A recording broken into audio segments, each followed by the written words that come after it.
Project LCRC. Let's create readers in the community. During the Brigada Pagbasa, it was launched with the project Every W.A.T.C.H a Reader and Numerate Program.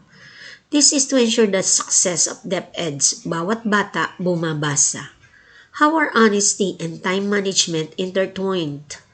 People in the community instill honesty by following and supporting the program by teaching their children or other children to read.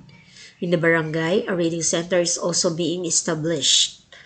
Time consciousness is demonstrated by individuals who choose to spend their leisure time reading and who make reading a habit and part of their daily routine.